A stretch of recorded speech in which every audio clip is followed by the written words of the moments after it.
also, he pointed out another reason for Democrat panic. Despite the infrastructure win, look at what happened with Obamacare. Democrats lost 63 House seats in control of the House after Obamacare. Joining us now, Congressman Jason Smith from House Budget.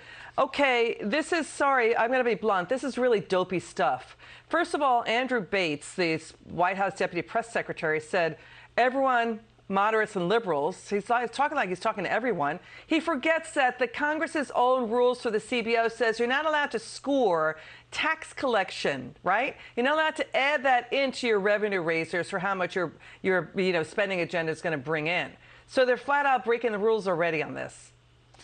They're very consistent about breaking the rules, Liz. I was listening to your segment right before, and I just kept thinking, the Democrats, the same Democrats that's complaining about what the possible CBO score will be on this huge tax and spending bill, was the same ones back in 2017 during the Tax Cut and Jobs Act saying the CBO was the gold standard.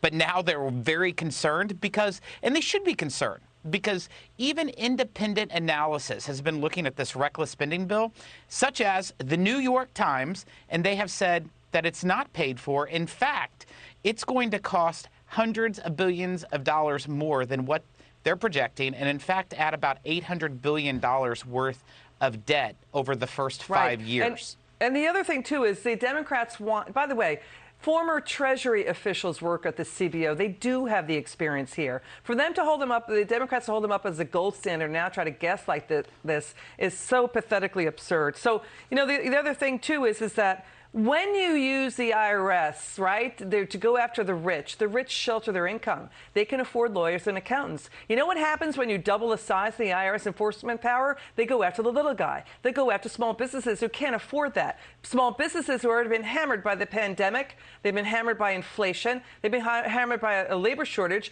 Congressman, 20 million people, a stunning number, 20 million people quit their jobs since May. So that makes it triply hard for small businesses to recover. Should the White House just back off? Should Democrats just back off?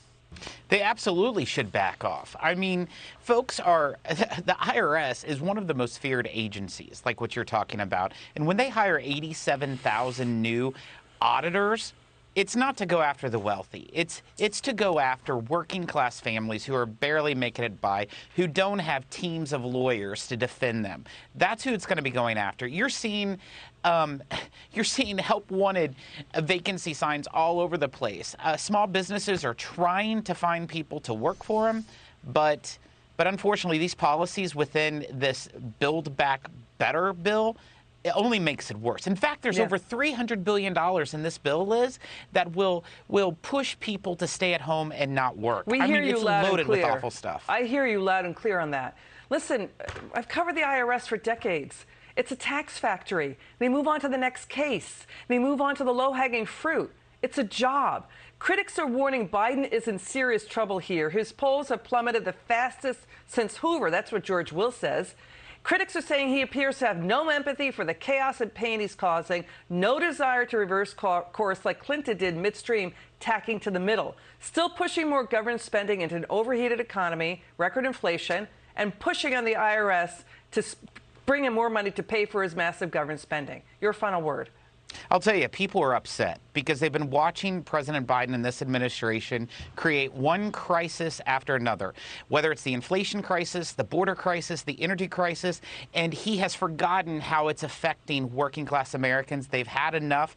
That's why his poll numbers are plummeting, is because the American people see what he's doing and they're not having it. All right, Congressman, it's good to have you on, Jason Smith. Come back soon.